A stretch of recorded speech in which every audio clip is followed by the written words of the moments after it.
Hello everyone, this is Marc Sabatella from Mastering MuseScore, and welcome to the Music Masterclass. This is my regular series we do on Thursdays where we talk about some aspect of creating music, whether it's composition, improvisation, arranging, and so forth. And what we've been working on lately is this is an adjunct to our Harmony and Chord Progressions course that many of you are working through. So we will be looking at the material that we've been working on. And the project for this week, I've been asking people to work on harmonic analysis. In other words, taking the vocabulary that we've learned thus far in the course and looking at some existing pieces with an eye towards that. And a few of you have already submitted some things, and we're going to try to look at a little of that later. But I'm going to start and actually spend a little bit of time on the piece that we actually looked at as part of for the MuseScore Cafe yesterday, my piece that I wrote for my father. And the reason I'm picking this piece is I feel like it captures pretty darn well a lot of the things that I teach. You know, not surprising because it comes from me, so it's going to use my language. And so it's a good practical application of exactly the things I've talked about with, you know, a couple little changes here and there. And so I'm wanting us to see this. Now, we're going to also look at, you know, pieces by other composers and then see to what extent how what I describe applies to them as well. And we've been doing this throughout the course, but we'll do it some more as part of this analysis project. So what I'm going to do is I'm going to ask you all to tell me about my piece. That's what I want to hear. I want to hear you all to tell me about. I don't want to say, oh, it's pretty or whatever. I mean, that's nice too. But talk about it in terms of the key centers, the big picture harmonic analysis that I've been kind of focusing on here.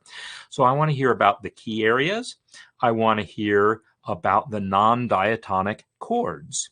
Those are the two main things. So I'm going to play through I'm going to play through 8 bars at a time or one phrase at a time. So the first phrase is 8 bars. And so it's in the key of B flat.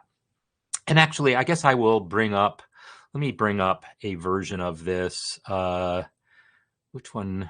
I think it's this one. I've got so many different copies of this floating around. I want to make sure I'm loading the one that I want to show you here. Because some of them I've already done some analysis on, and we'll take a look at that. This seems believable. Yeah, this seems about right for the version to look at. So let me go to my presentation workspace because that presents things nicely. Here we go. So I'm going to play through those first 8 bars, and I want you to note where are the non-diatonic chords.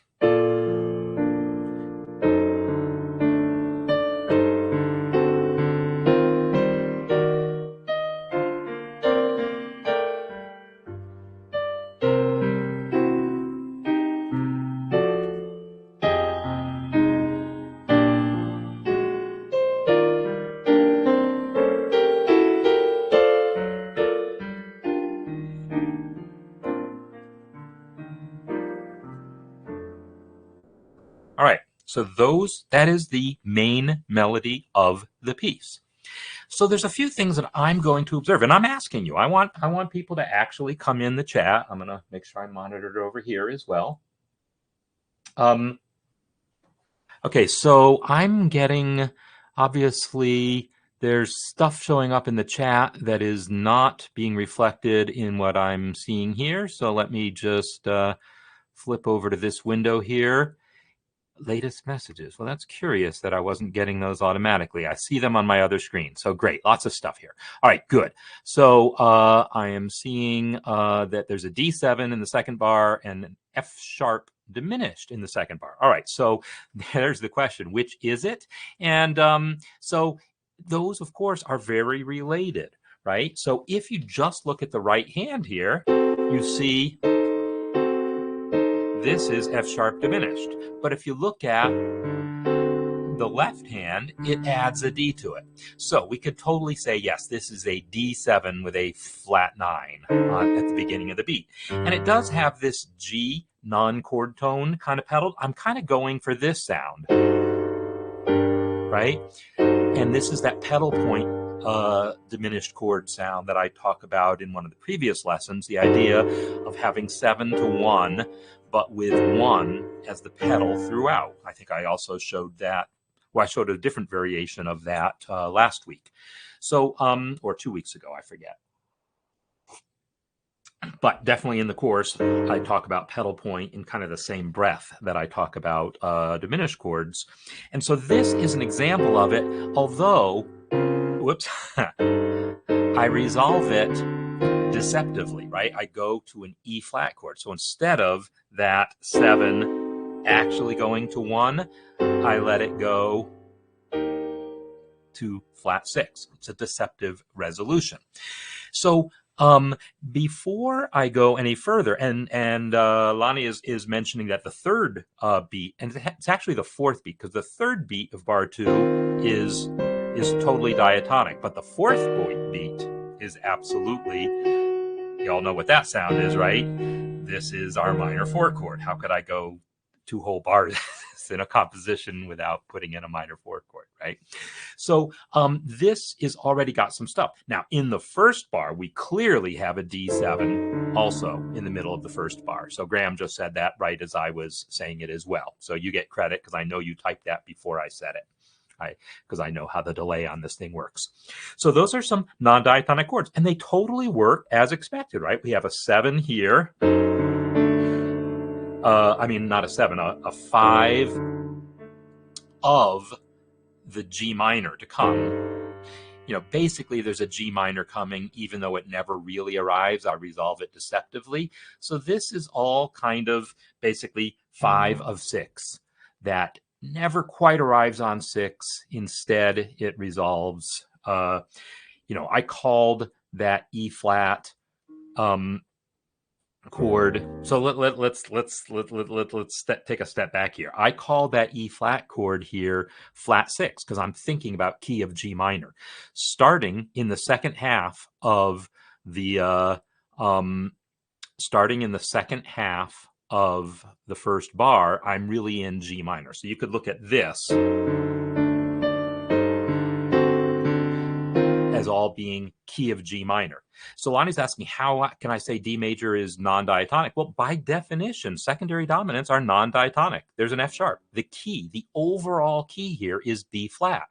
Just because we're tonicizing a G minor chord, that doesn't mean we've modulated to G minor. So this is the very thing that I'm looking for. When I say that I'm looking for non-diatonic chords within a key area, the key area for the entire first 8 bars is B flat. I never modulate. I never go to another key. I tonicize some things. Like here, I'm tonicizing G minor. So that's exactly the kind of things that I want your analyses to point out. The overall key areas and then the non-diatonic things. The beginning key is B flat. It is absolutely, I mean, you have to listen to the piece and realize that is just a very temporary. This is all the key of B flat. Yes, I'm tonicizing G minor, and later on I tonicize an F chord, I tonicize an E flat chord. Yes, I tonicize different chords, but the overall key center has not changed. It's B flat. So that's an important distinction to realize what our big picture key center is here. It's B flat. Yes, I'm tonicizing G minor. Yes, I tonicize F over here. Yes, I tonicize E flat over here. But those are just tonicizations. And the way that in the course I make the distinction, and I think it's a pretty valid distinction, is to say if you arrive on a chord and then immediately it starts to function like it should in the key, in the original key, then you haven't modulated. In other words, when I reach this G minor chord, it doesn't immediately set up a whole lot of G minor stuff. I then don't have additional cadences in G minor. I just get there, and then that G minor chord starts acting like a 6 chord. So that is the distinction I make. If you arrive in a key and then stay in that key and do more stuff relative to that key. That's how I say when a modulation has occurred. And so, yeah, you could say that G minor is the key, but it's not. I mean, those F sharps only occur for 3 beats worth or 4 beats worth. It is just not an important key center. I never leave that G minor and come back to it. I just flow straight through it. So it doesn't matter how early in the piece it happens. It is not considered a modulation. Now, the distinction between modulation and tonicization is indeed how would I put it? It's ambiguous. It's not like a hard and fast black and white line that in all cases 100% of music theorists will agree on. But if there's to be a distinction at all, this is not a modulation. It's only a modulation if it stays for some appreciable amount of time. So let me contrast that to what happens later on. I'm just going to play the sections in order so we can hear the next 8 bars are basically identical to the first, just voiced differently. Whoops, let me try that again.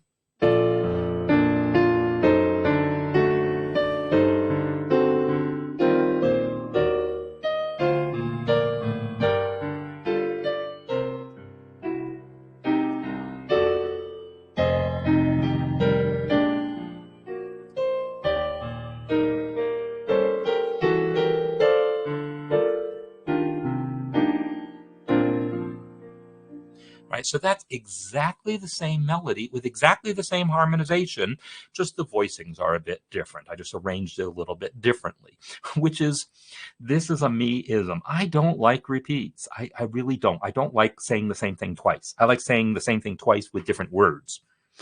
And you hear me do that all the time here, right? I keep repeating myself, but in different words. And that's what this is. It's the same melody, but in different words. All right, but now let me go on and play the next 4 bars. So I'm going to start with that last bar here.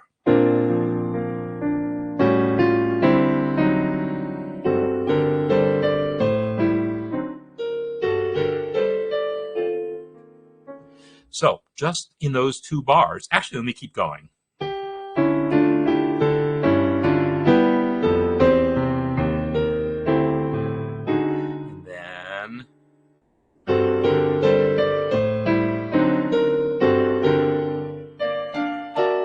So in that passage, notice what's happened. Yes, I'm tonicizing the G minor again. We have that F sharp, but I stay in G minor. Once I arrive on G minor, I then have a 2-5 coming back to G minor. And then I got some other stuff going on here, which I will say is just tonicizations and so forth. No real key change going on in the next couple bars. And then I'm back to my tonic. I'm back to my G minor, and then again a little 2-5 and back to the G minor. This is what a modulation looks like. Not just passing through a chord, but staying there, unpacking the suitcase, to use that analogy. So when I talk about big pictures, this is the modulation going into the bridge. This is the first time I'm really arriving on a new key center. That bridge, starting in bar 17, is in G minor, and the entire 6 bars there is analyzed with respect to G minor. All right, so that's an important distinction that, yeah, sometimes it's gray, but this to me is not one of those cases. This is when you see the contrast between what this use of G minor looks like versus what this use of G minor looks like. That's kind of the poster child for the difference between a tonicization versus a modulation. So let me make a couple other observations. Meanwhile, we've talked about the first 2 bars. Let's talk about non-diatonic chords going a little further. And in order to do this, I need to make a couple more observations. This measure here,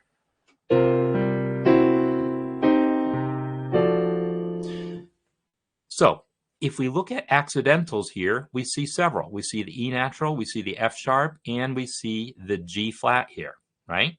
So there's some non-diatonic stuff going on. I want you to tell me about this. And I'm going to claim that of those 3 accidentals, the E natural, the F sharp, and the G flat, I'm going to claim that in a very real sense, only one of those is harmonically significant. Only one of those three accidentals is actually telling me that we have a non-diatonic chord happening.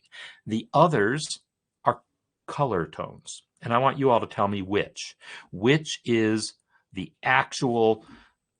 There's a term that is used in classical analysis, essential chromaticism.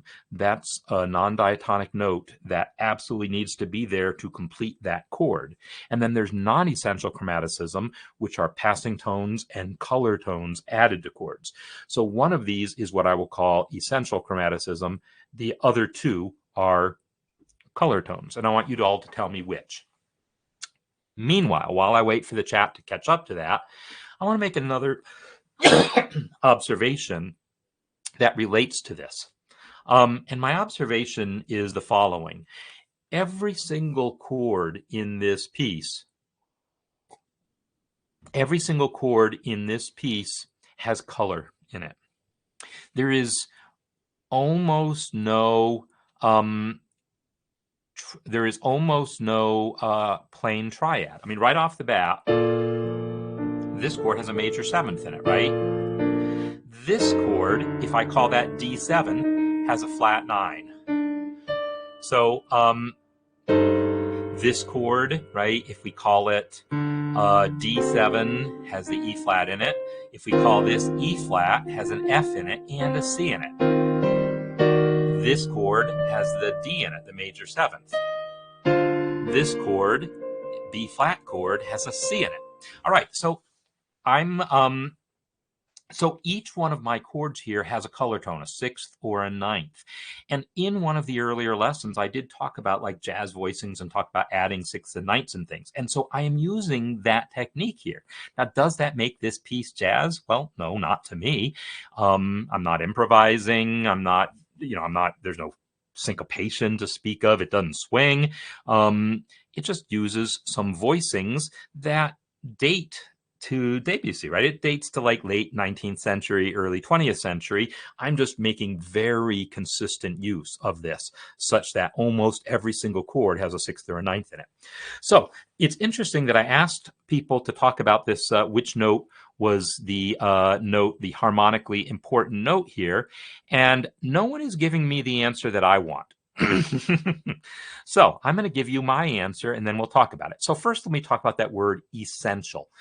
Essential, it's a bad word, right? It's not a bad word like, 4-letter words or something. It's not a bad word in that sense. It's a bad word in that it means something different than what it means, right? If I say something is essential, you think of it as necessary. And that's not really what essential means. What essential means in this context is it's part of the chord. It is a chord tone. That is what essential means.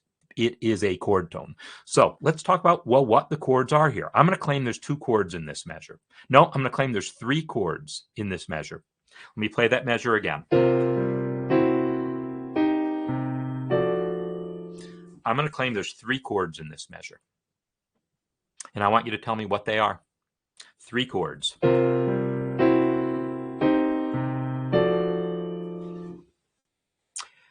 So 3 chords in the measure, and I'm saying that of those 3 accidentals, only one of them indicates a non-diatonic chord. Only one of those is an actual chord tone of the chord it belongs to, and the chord of a non-diatonic chord. So this E flat here is absolutely a chord tone, but it's not non-diatonic. E flat is diatonic. E flat is in the key. E flat is part of the key of B flat. The only reason there's an accidental in front of it is because there was an E natural before it. So the E flat chord here, the E flat note here is totally diatonic. So, Kevin is absolutely right that there is a C minor on beat 3. That's pretty darn clear, right? Well, what are the other 2 chords? Colleen is very accurately identifying a C7 chord. This sound is C7 sus, right? It has an F. And then that F resolves down to E. So this, I'm going to say, is 2 beats of C7. Now, Colleen is identifying, I think, this sound as being D7, which, okay, it possibly in a jazz context could be a voicing of a D7 chord. It's got an F sharp, which is the third. It's got the C, which is the seventh. Got E, which is a ninth. But harmonically, there would be no reason for there to be a D7 there. So I want us to look not just at the notes that are there, but think about the context of what is actually going on here. And so, yeah, it could be a rootless voicing of the D7, but the D7, if there were a D7, I'd expect a G chord next, and I don't. So Kevin Johnson has pointed out that, yes, there is a C minor here on beat 3. Then we have this sound on beat 4. And remember, the E flat is still sustained. So we have this going on at the end of the measure. Now this, again, is much a jazz thing, but this here is what chord? I'm going to say these two are chord tones. That one is a chord tone. This is the 5 chord. This is F7, right? This is F7. It has a flat 9 on it. It has a 6th on it. It's got color to it. So if I unpack what's going on in this measure, it's dominant 2, so C7, then minor 2, and then 5. This dominant 2 is a secondary dominant pointing to 5. You know, you just look at that 2-5. Look at that 2-5 there as one big 5 chord, right? I say anything 5 can do, 2-5 can do better. Well, you can look at that as vice versa also. This 2-5 is really just one big 5 chord that someone fancified. So this secondary dominant here, dominant 2, is tonicizing our 5 here.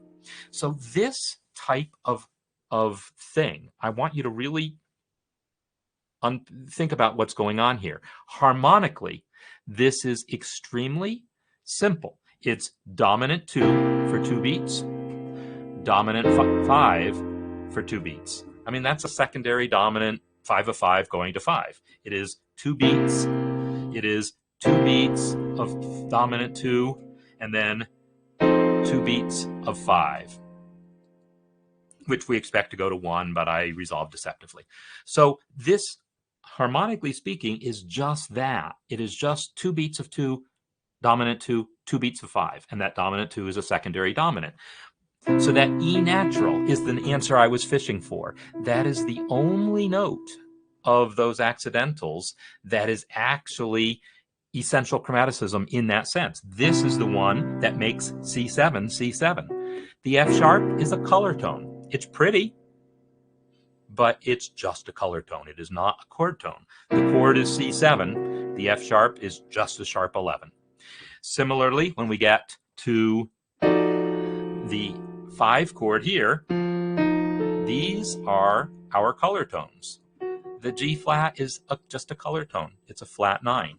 So when you're looking at music from, you know, late 19th century forward, you do have to be a little more clever in sorting out what are the chord tones and what are the non-chord tones. And, you know, this is going to apply to Debussy, Liszt, you know, Stravinsky, Rachmaninoff, anyone writing music after, say, 1890. You're going to want to expect that there's going to be more significant use of non-chord tones than you would see in Mozart or, you know, Bach or Palestrina or whomever. So you're going to have to really understand, well, what is going on here harmonically so that I can figure out what the chords are. Because if you just look at those 3 notes, C, E, and F sharp, you could totally be fooled. You could totally be fooled. And not realize that this is a C7 chord. Similarly, this unicorn chord, Colleen, I've never heard that term before, but this, the right hand here, D, A, and G flat, looks like a D major triad. throw the E flat underneath it, and I guess that's the unicorn chord. Okay, I like that name. I don't understand it, but it's fine. It's crunchy. You could look at this and go, well, wait a minute, that kind of looks like a D chord, but you need to understand the context and try to get inside. Well, would it make sense for it to be a D chord? If it were a D chord, why is it spelled G flat? If it were a D chord, shouldn't it be resolving to G? All these different questions you would have about it. So being able to know what to expect, and then when you see non-chord tones happen, being able to look at them through that lens and say, well, if I expect a 2-5 here, and I look at it through that lens, then you can explain it that way. You're going to have to do a lot of that kind of stuff. Okay, diminished triad, major seventh on top. It's absolutely a very common sound. I've just never heard that name given to it. And what it is, think of it as fully diminished seventh, in which we're replacing the top note with the note a whole step above, which is something I talk about often. All right, I'm going to talk about this piece a little bit more because there is a lot to unpack in it that, you know, when I did the Fürlise demonstration, it's simple, right? That's a simple piece. It's a Beethoven piece that's not one of his more harmonically complex pieces because I didn't want to get into all of this detail for the demonstration. I wanted to give you a sense of confidence going into your own analyses. But I also want to show that that same technique of analysis can apply to music that on the surface is a lot more complex. But the reality is it's not actually more complex. So Beatrice, you're talking about the F sharp. So yeah, so I think if you see this as C7, my question is, which is the accidental of those three that actually was a chord tone? Is the best way I could say. So if you're seeing that as C7, E is a chord tone. F sharp is a non-chord tone. So if you're seeing that as C7, which it is, then the answer should have been E natural. E natural was the only note of those three that was an actual chord tone. The F sharp is just a color tone. The G flat is just a color tone. All right, so I'm going to go on. We have then our 5 chord. I expect it to go to 1, but instead I do a deceptive resolution. And this is a fairly common thing to not resolve to actual 1, but instead resolve to dominant 7th 1. In other words, 5 of 4, and then go to 4. And that's what I'm doing here. I'm letting my F7 here at the end of this bar. I'm letting that F7 go to B flat 7 instead of B flat. I'm letting it go to not 1, but dominant 1, specifically because it's tonicizing the 4 chord that follows. There's a 4 chord that follows in the next bar. And then I'm like, well, as long as I got a 5, as long as I got a dominant 7th 1 here, let me change it into a 2-5, right? So instead of just 5 of 4 going to 4, let's have 2 5 of 4. So I'm eventually reaching a 4 chord here with, you know, color on it because I'm a jazz guy. But not just because I'm a jazz guy, but because I'm allowed to bring that sound into my non-jazz music, is how I would say that. So this is a 2-5 in the key of E flat.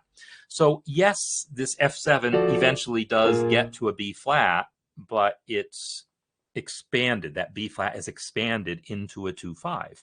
That idea of taking a dominant chord and expanding it into a 2-5 is a really useful and common feature.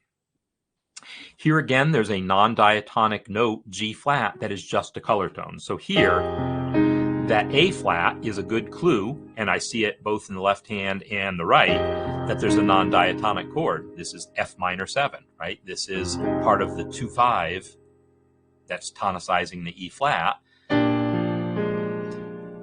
Here I still have the A flat. That's an actual non-diatonic chord here. This is B flat 7. That G flat is just a color tone. It's a flat 13. We're creating a voice leading here of 13. 13, going to 9 on the E flat chord. Very common bit of voice leading in post-romantic music.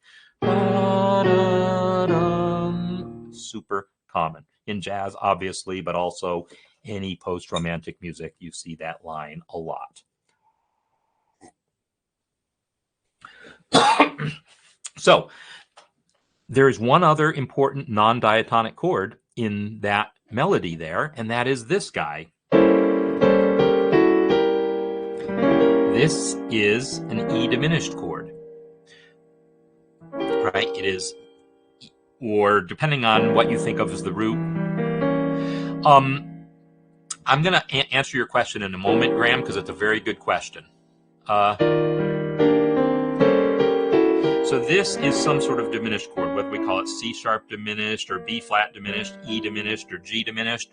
Until you understand how it resolves, you don't necessarily know what to call it. But also a point that I've made a couple places is in some respects, the voice leading is more important than understanding it from a root. This chord is going here, right? I think of this as E diminished going to F. Because F is the 5 chord, and there is a 5 chord in that next measure. If I play that measure for you, here is a 5 chord, right? This is, I'm going to call the 1 chord. Yes, you don't hear the B flat, but this is again kind of coming from a slightly jazz perspective here, of saying, well, it's okay to omit the root. And I play it on beat 2. So this is this whole measure is kind of a big fancy 5 chord if I were to look at it from a big picture perspective. And so I will say that this measure is like E diminished going to F. It's tonicizing the 5 chord. And that 5 chord is basically 1-6-4 to 5, but fancified further. So yes, I could unpack every single chord in here and say, oh, this, and notice there's all that syncopation between the hands, and so there's overlap, and some of those are non-chord tones. And if I want to think big picture, I'm not going to care about those details. I'm going to say, yeah, at some level, this is a big old 5 leading to my final 1 chord here. So that comes to Graham's question. How much of this analysis was going on in my head when composing it? My answer to questions like that is exactly the same as your answer. If I ask you, look at your sentence there, Graham. Did you go through? Notice that you wrote you go. You didn't write you goes. You didn't say you went. Did you went through all this analysis? You didn't say did you goes through all this analysis? You didn't say all these analysis. You didn't say when compose the piece, right? You made a lot of grammar decisions in order to write that sentence correctly. My question for you is, how conscious were you of that? I'm going to guess that almost zero consciousness, and yet you did it, right? You got all those answers right. So that's always my answer to this. At some level, yes, we're going through that analysis when we compose, or we would get wrong answers. How conscious we are is maybe another matter. I would say in the case of composing music, I'm a little more conscious than I am of my grammar. I get right answers in grammar most of the time. Sometimes we make mistakes.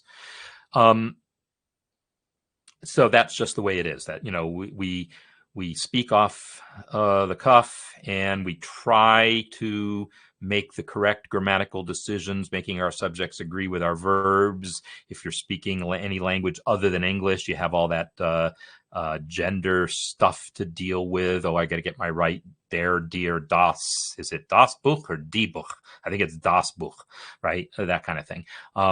So we get that stuff right, and we say it's instinctive, but no, it's not instinctive. The only thing instinctive is eating and breathing, right?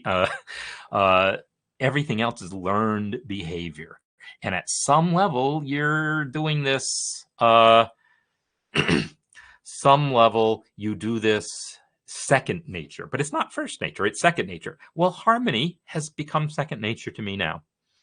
So I don't have to think that hard about it. I do just do it. But that said, there are places where I do think about things a lot. And so I'm going to tell you that the harmony aspect of it, I don't think about very hard at all. The voicing aspect of it, I think about it a lot harder. And so let me just walk you through one example, and then I want to go to the bridge, and then we're going to switch gears. In this place right here, this little passage here, I knew I liked that 13 to flat 13 going to 9, but notice how in the next, when that happens in the second phrase, it's voiced a little different. So what's different? In the first version, the A flat doesn't appear until beat 4. In the second version, the A flat, right? The seventh of the chord doesn't appear until beat 4. In the other iteration, that A flat appears right on beat 3. And then when beat 4 shows up, there's no A flat. When beat 4 shows up here, where that flat 13 shows up, I hear it against the A flat. When the flat 13 shows up in the next version, I only hear it against the B flat. I can't remember why I thought that was significant, why I obsessed about that detail. Should I play the A flat on the downbeat? I think it's because I have this little figure. And this is a nice figure. This arpeggiating in tenths, that's a beautiful technique. It's been around since Bach. Right, where we are basically arpeggiating a chord separated by tenths. And you'll see that all over Bach as well as stepwise things. But arpeggiating is also super common to do it in tenths. And because my arpeggio was going up to the G, I really felt the need to resolve that arpeggio to the A flat. Whereas over here, I had just played the A flat in my left hand and didn't want to repeat it on the downbeat. There was probably more to what was going on in my head, but that's the sort of thing that I did obsess about, Graham. I totally obsessed about details like that.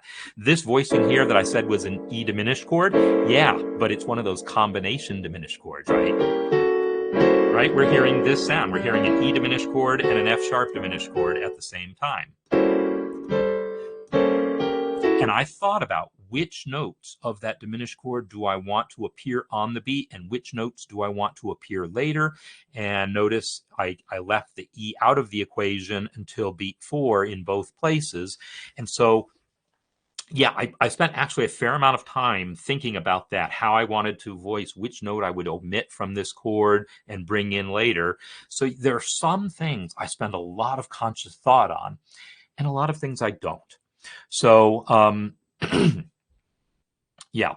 So, Joanne, your observations are pretty spot on. It's a lot of times you have this thought, you don't know where it comes from, and you just let it come out.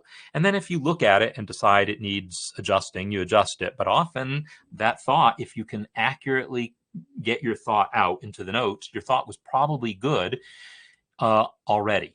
That's not exactly what you're saying, but it's my way of putting that into words. All right, so I want to talk briefly about the bridge here, only because it gives me an opportunity to point one thing out that I want your opinion on. All right, I'm going to play these first 4 bars here.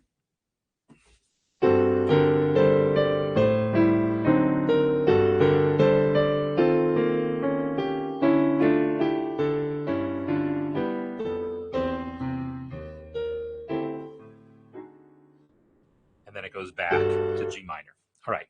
So the reason I want to talk about this is I said this is in G minor. It's a 1 and then a little 2, 5, and then back to 1. And then this is E flat 7. This E flat 7 is in classical terms, an augmented sixth chord, perhaps, but in jazz terms, it's tritone substitution. It's tonicizing a minor 5 chord that shows up here.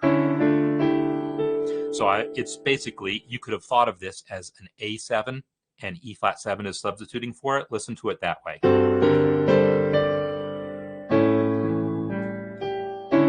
That's the simple harmonization. G minor, then A7 to D minor. So A7 would be the simple tonicization of D minor. By making it E flat 7, that's tritone substitution. Substituting E flat 7 for A7 as a way of tonicizing the D minor chord. So that's what the whole lesson, tritone substitution, was about. And then that D minor goes on, and then there's a non-diatonic chord, right? There's an actual G7 chord here, which is 5 of 4, followed by 4, followed by minor 4, followed by 5 with some color, right? So here's the thing. So all of this stuff, there's a tritone substitution there. There's a secondary dominant here. I have both a minor and a major 4 chord, and a minor 4 chord in that same measure there, which in minor keys is not even like, it's barely worth noting, because yeah, 4 minor and major 4 chords both belong to the minor key, because E natural and E flat both have a home in the key of G minor. We're used to the idea that we're going to sometimes raise that 6th degree. So here's the thing that I want your opinion on, all right? Here's the thing. Listen to this passage.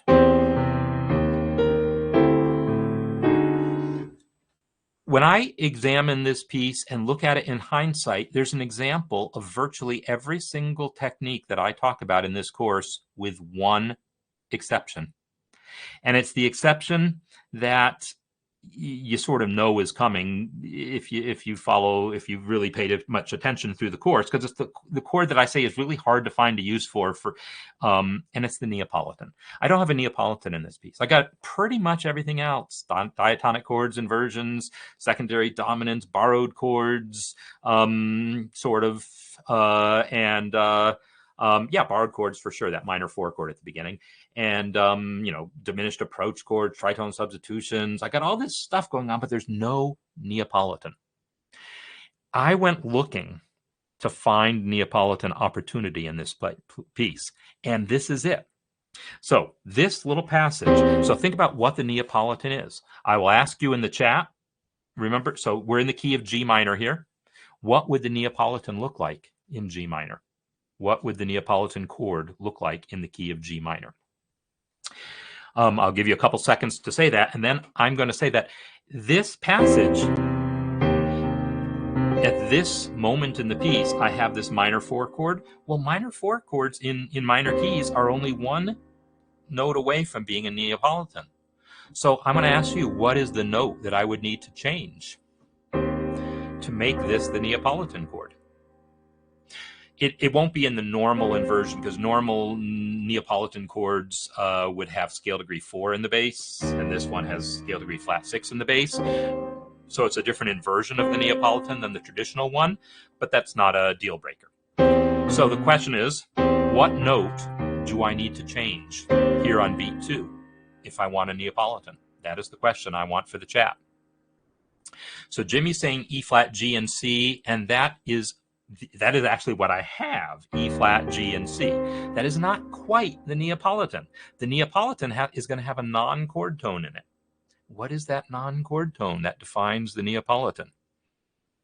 Hint, it is not the G. This G needs to move. A flat, Stephen, you got it. Kevin, yes.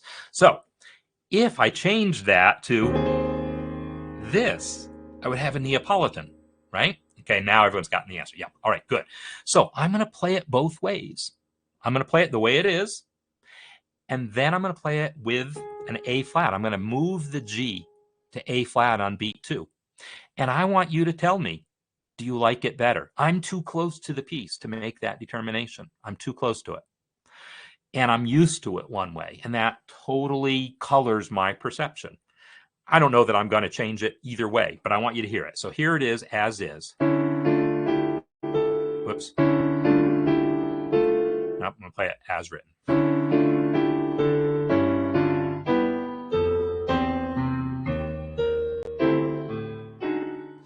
that's as written.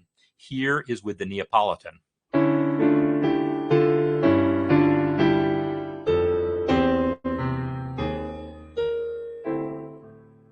What y'all think of that?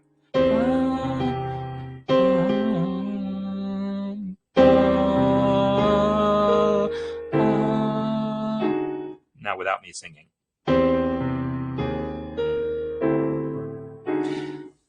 I like it too. I'm trying to decide if I like it better or not.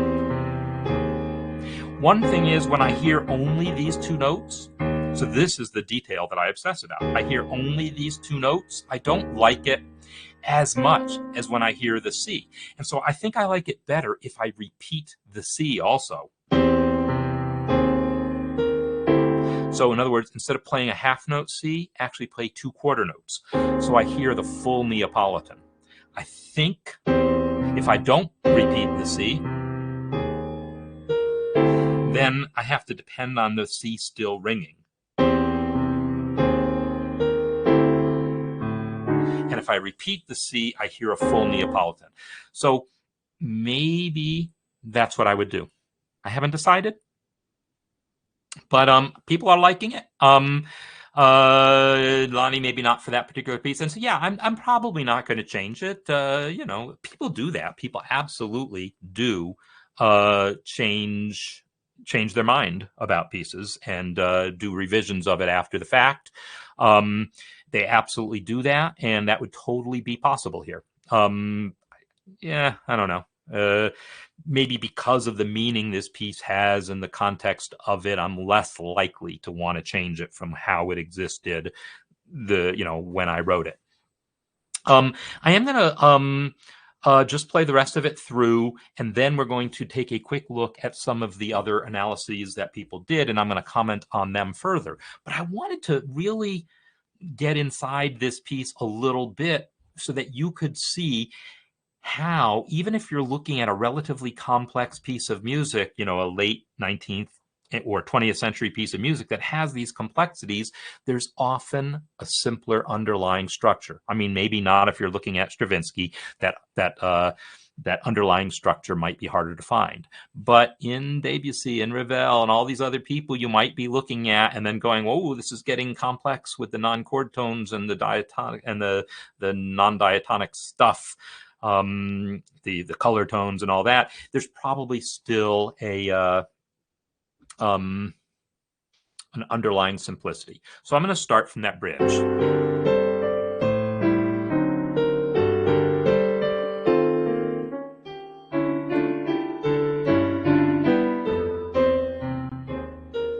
played it with the Neapolitan.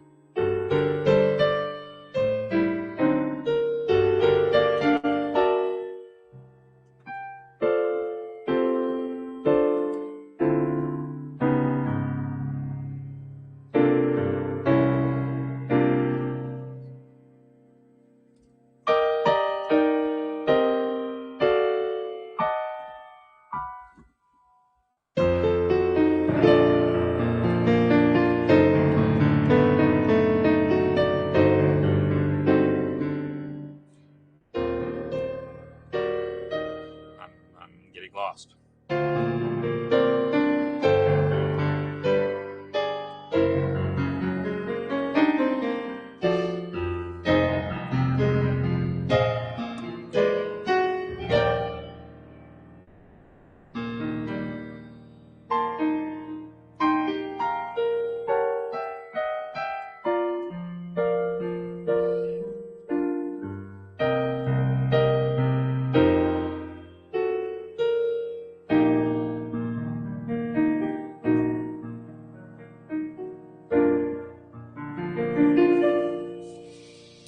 All right. So the reason I wanted to play it through was, well, not to just leave it hanging, but also to point out a couple things about the overall structure. The bridge just does a normal thing here that I have observed in the past, and you can go through the math on it yourself. It basically does another little modulation to the key of the 5, basically. It's gone to G minor, but then it's kind of an F here. Augmented 6th, going to 5. So it does a second modulation to the key of the original 5, F, and then modulates back to B flat. And then it stays in B flat. The last A section is not identical to the first two A sections, and that's pretty common. The melody is slightly different. It's a more dramatic melody. It reaches a higher high. And of course, it's voiced for these big arpeggios and deep bass notes and all that kind of stuff. So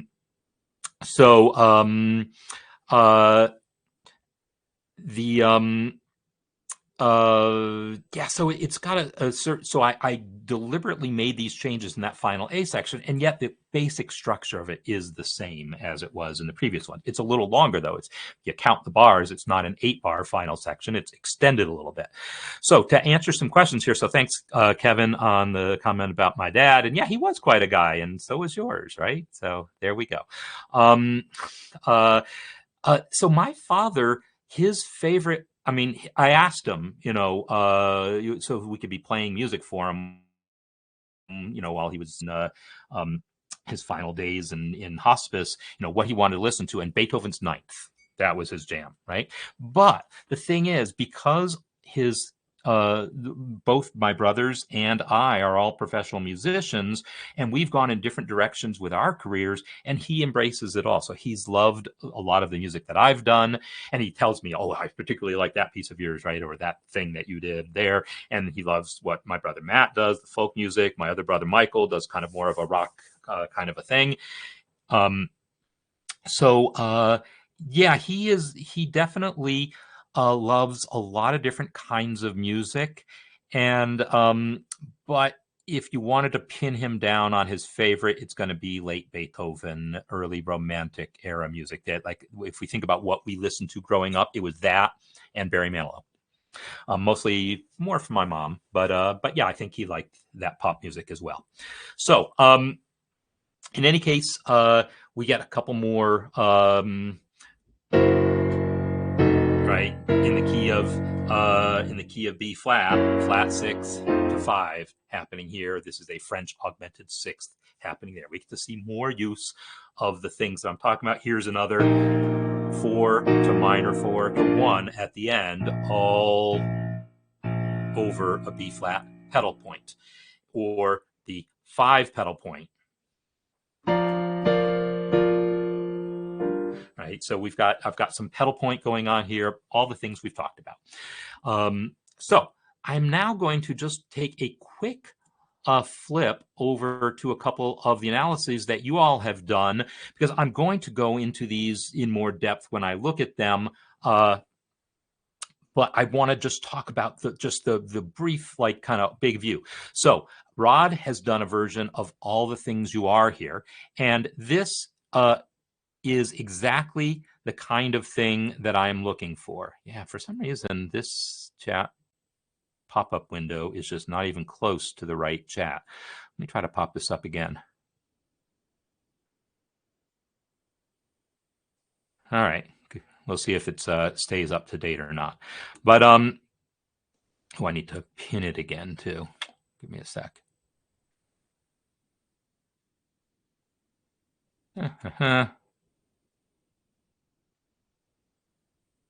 There we go. So this is exactly the sort of thing I'm looking for. So I wanted to come back and just show some more examples so that we could be sure that we're understanding what I'm looking for. I'm just wanting you to go through your piece, whatever you're trying to analyze, and put in identifications of the key center. And All the Things You Are does do an unusual thing for AABA forms. It also does what my piece does. It has the final A section a couple bars longer. It's a real common little trick that you'll see in a lot of these 32-bar pieces, that they're not 32 bars. The last section is a little bit longer.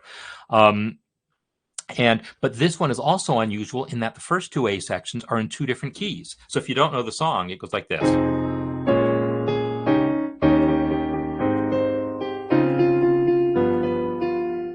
trying to play it simply, and I'm failing. And then it does the same melody, but instead of being in the key of A flat major, modulating to C at the end, instead it's in E flat major,